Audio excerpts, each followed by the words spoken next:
Alright, so yun mga kababayan, welcome back to my channel. My name is Dubai. So ito nga guys, pag-uusapan nga natin about nga dito sa mga bagong balita ngayon at mga bagong issue na naman, no? So sa mga bago nating kaibigan dyan, don't forget to like, and share ang ating video dito, lalong-lalo na po dito sa YouTube, no? At sa ating mga platform gaya ng TikTok, Facebook, at syempre, diba, para naman may ano natin yung mga balita na binibigyan natin ng commentary at reaction, no? Alright.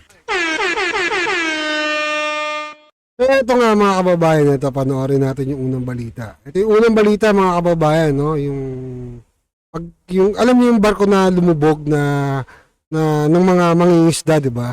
So ito mga kababayan, 'di ba? Nakakalungkot man, galit tayo sa China, 'di ba? Pero sila pa yung tumutulong sa atin. Sila pa yung tumulong sa atin at niligtas yung mga kababayan natin. Ay, ito, panoorin nun natin yung balita.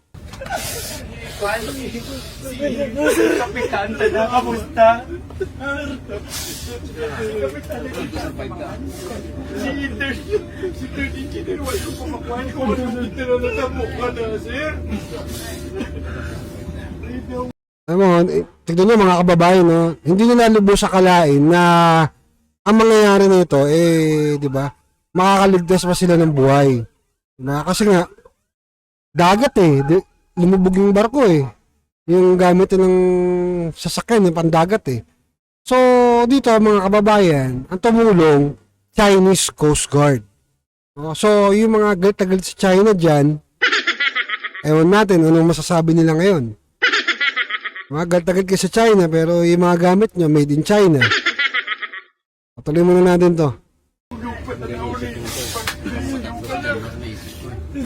Wala pa, sir?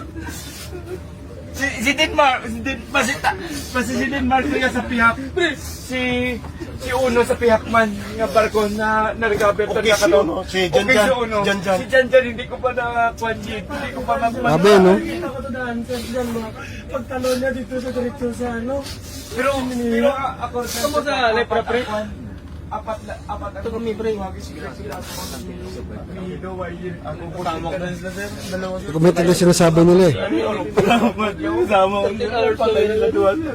Tawag lang natira ang Kaya yun. nasa Bertudaso, pwesto. Siyura. Buhay ang yun na ako. Si Janjan.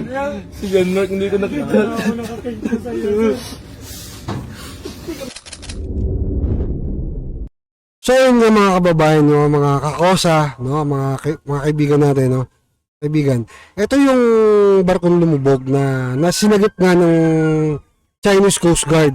So, ano nga mga kababayan, hindi naman yung sa pag-ano, marami tayong mga kababayan na galit na galit, no, pagdating mo sa China. Diba? Pero mantakin ninyo sa dami ng mga nangyari, diba, binomba tayo ng tubig, yung mga ano natin, yung mga Coast Guard natin, tapos nagkaroon ng alitan sa dagat.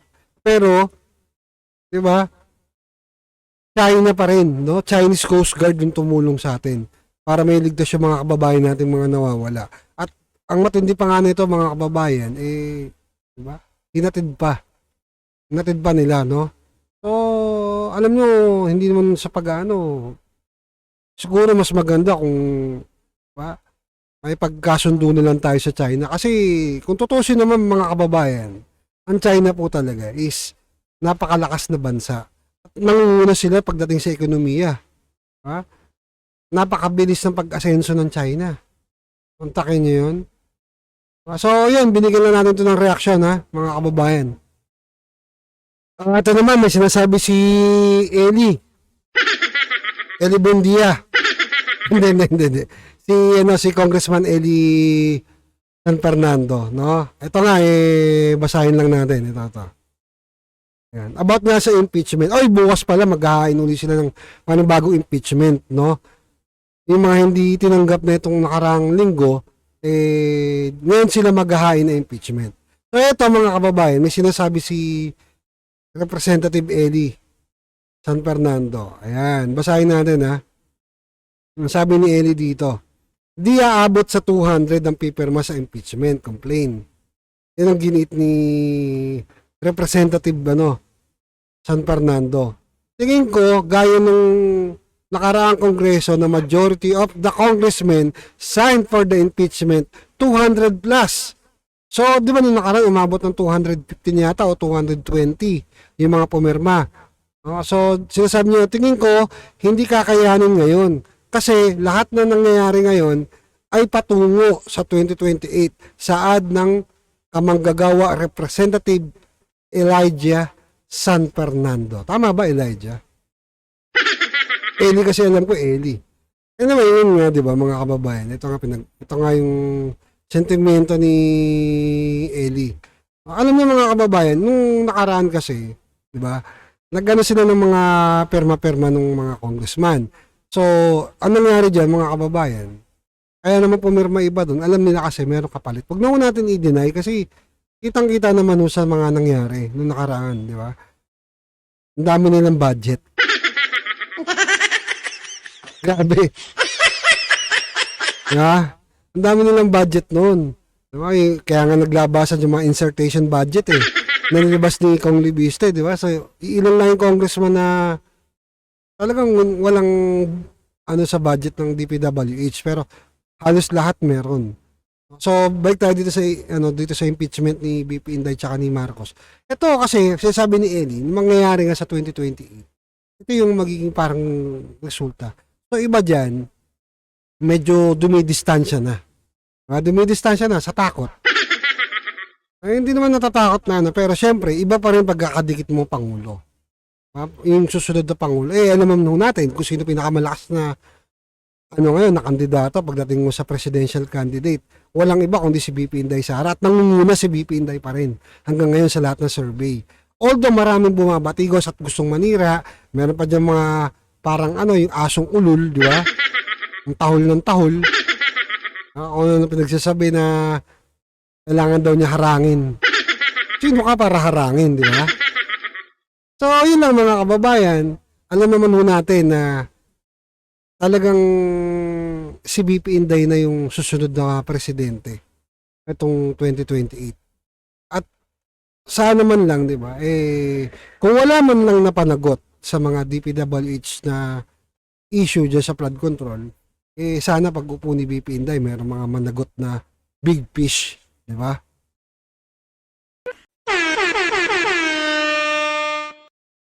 Ito nga yung di ba, yung alam niyo naman, di ba? Bigyan lang natin ng reaction to. Ito yung kay Trillanes. Ayan, nagdesisyon na ako na hindi na ako tatakbo.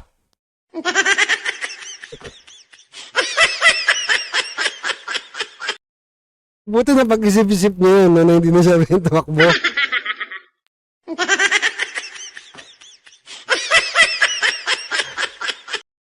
Di ba? Nagising din siya. Alam niyo mga kababayan, mga kakosa, alam niyo, naisip-isip na rin niya, di ba?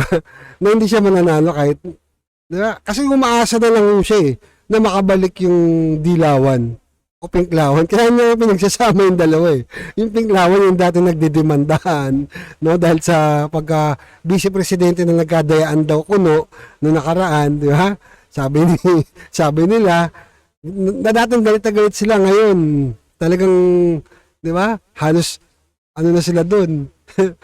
Di ba? Dikit na sila ron. Napag-isip-isip niya na hindi na talaga hindi na siya mananalo. Kaya nga, ang gusto niya mangyari, ang manalo, kakampi niya.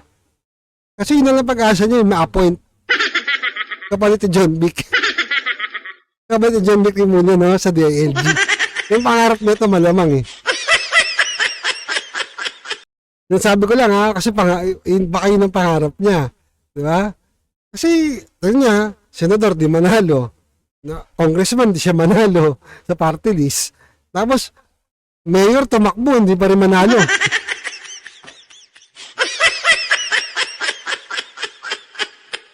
Siguro kahit barangay chairman, hindi mananalo to Kaya sa tingin niya, mananalo kaya to? Kasi alam niyo mga kababayan, yung trabaho ni Trillanes, hindi na nagbago yan. Hindi na nagbago. Diba? Yun pa rin yung style niya. Simula noon kay Jejo Marbinay, sa mga umupo noon, kay Gloria Macapagal Arroyo, at kung sino yung umuupo na hindi niya kaalyado, ganun ang ginagawa niya. Di ba? Yun ang gagawin niya. Kaya yung karir nito ni Trillanes, di ba? Wala eh. Wala, as in wala ka talaga makikita maganda na sinasabi. Tapos, ang matindi pa nito, mga kababayan, di ba? Ang matindi pa nito, mga kababayan, pinagtatanggol pa. Ha? Dito lang ha, kunin natin yung picture. Ito. Pinagtatanggol pa ng mga, alam niyo yun? Pinagtatanggol pa. Ito, pakita ko lang sa inyo. Ito. Pinagtatanggol pa ni Ateng. Ayan, no? Pinagtatanggol pa ni Ateng. Ayun, sagot tuloy ni Greco, di ba? Gawin mo na lang. Artista si Trillanes. Pwede. Kaso hindi pwedeng bida yan. Kontrabida pwede. Gawin mo na lang sa pelikula. Baka kumita kayo. Ha? Sabi ni Greco Bellica, ang matindi pa na ito, mga kababayan, hinambing niya pa si tawag nito, si Greco, di ba? Ayan, no?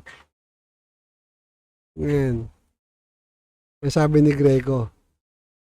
Ha? Sabi niya kasi, mas may credible naman daw si Trillanes, sabi nga ni OG Diaz. Di ba? Na meron daw mas ginagawa si Trillanes sa kay Greco. Ano ba ginawa ni Trillanes?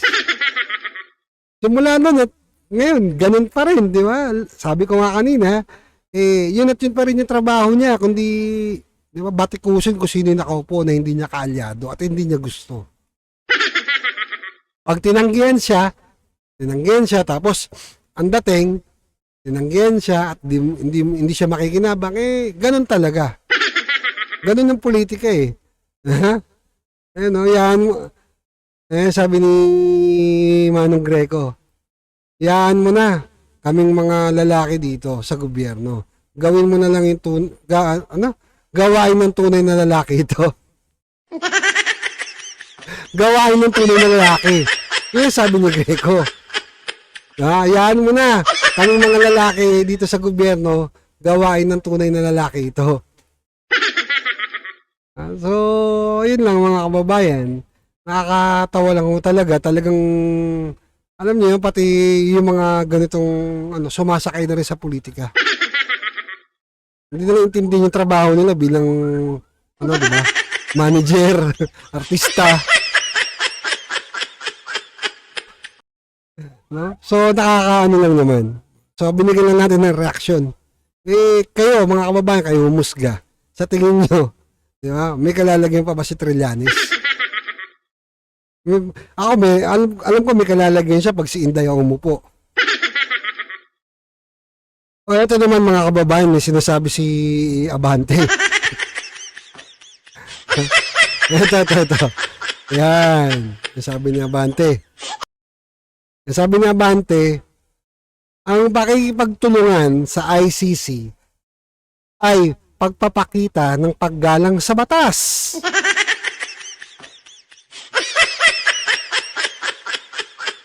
Sigurado ka ba dyan?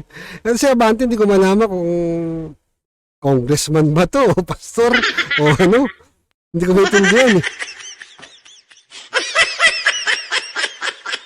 My goodness.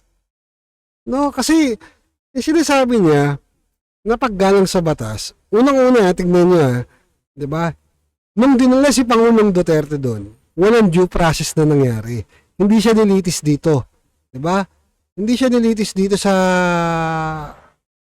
sa korte dito sa Pilipinas bago dalhin sa The Hague. Ang matindi pa nito, nung dinala na sa The Hague si Pangulong Duterte, etong mga nakaraan, so nakakasampung buwan na si Pangulong Duterte doon sa Netherlands, sa ICC, sa The Hague. Naghahanap sila. No, ano hinahanap nila? Witness.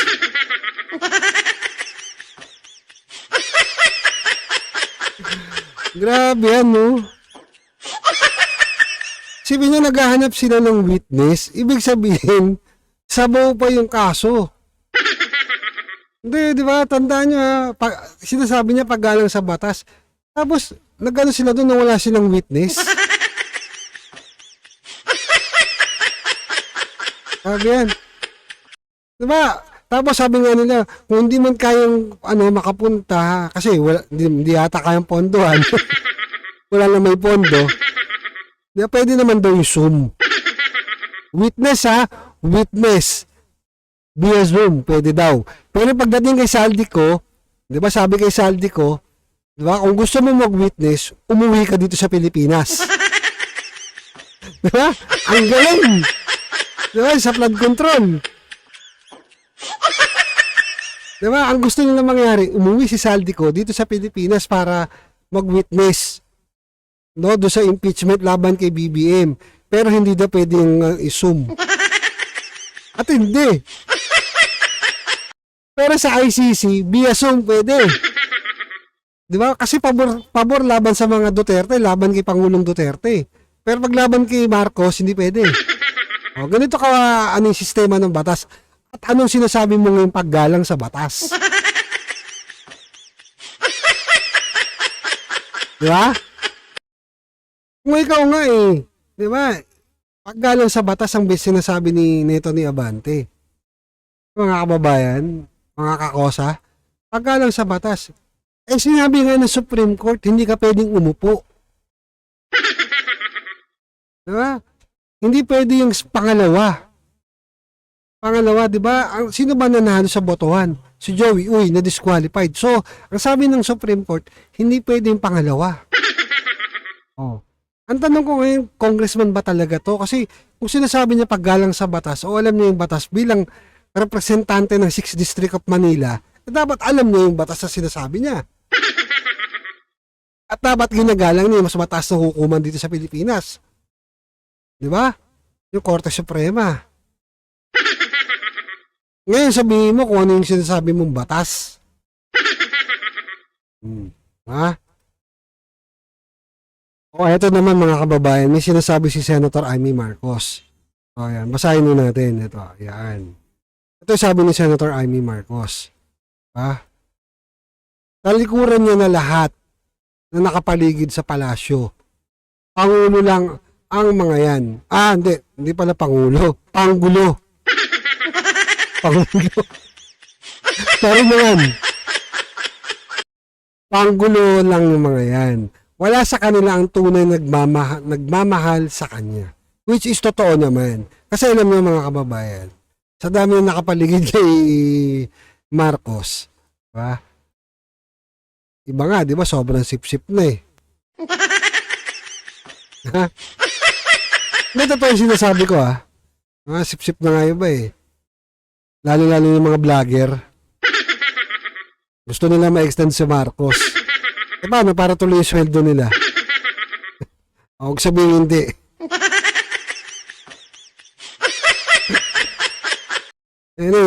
Yung dating mukhang tricycle driver lang noon na mukhang maglulupa noon. Ngayon, balot-balot ang ginto Ha? Ano sa inyo, sinasabi ni Senator Amy, di ba? Panggulo lang yung mga nasa paligid nga ni Marcos Jr. Which is totoo naman. Di ba? Kaya nga, alam nyo, sobrang natin itong administrasyon na to, tsaka itong bansa natin, sobrang gulo. Diba? Nandyan yung mga nangyari, mga nakaraan na rally, di ba?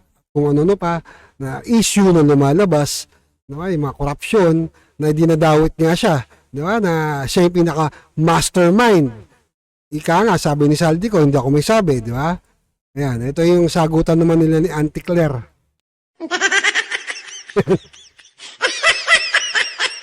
Ayan. Yung sagutan nila ni Auntie Claire. Ayan, lakayan natin, ayan. Basahin natin. Kasi nga nagkasakit si Marcos Jr. Ewan ko kung totoong nagkasakit Hindi ko alam hindi naman ako doktor Ang sabi ni Senator Amy, ayan na nga ang sinasabi ko. Nagkasakit na si Bongbong. Pambihira talaga. wala kasing nag-aalaga sa kanya. Meron naman.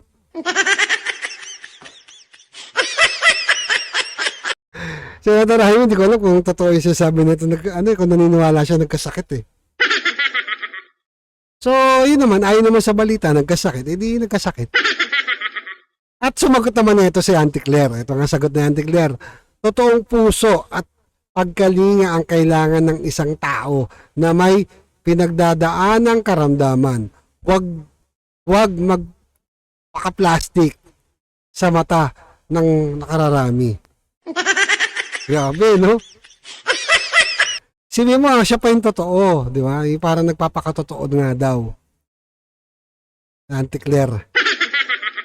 Nagpapakatotoo ka pa yan, Auntie Claire, ha, sa lagay na yan. Ay, samantalang no, kung banata mo si Marcos. Di ba? Nung hindi ka pa ina-appoint, nung hindi ka pa inaalok ng posisyon. Di ba? Kaya nga laki ng pondo mo eh. Sa opisina mo. So, balik tayo dito mga kababayan. Mga kakosa.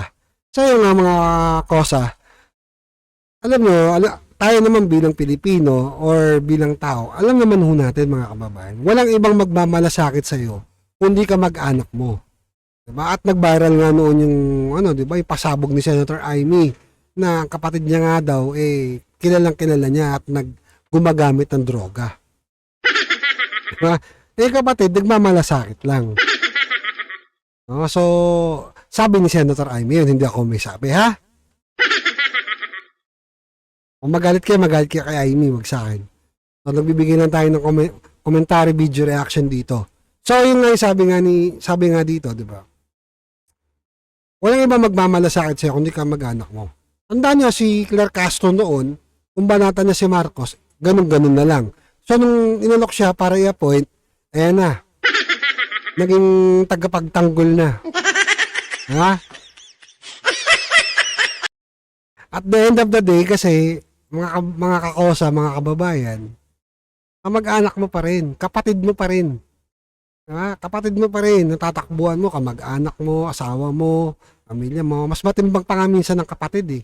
Kasi kapatid mo, magkadugo talaga kayo. Diba?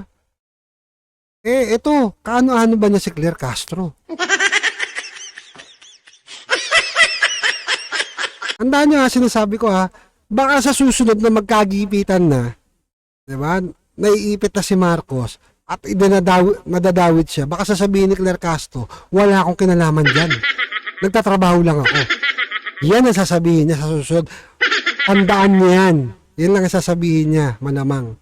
Diba? So, iiwan din kayo sa ere niyan. Pagdating sa politika, yung mga kasama mo. Diba? Kasi nangyari. Hindi lang ngayon, hindi lang noon, hindi lang kay Pangulong Duterte. Nangyayari yan sa lahat. Diba? Iiwan ka din ng mga yan. Yung loyalty niya mawawala sa'yo pagdating ng panahon.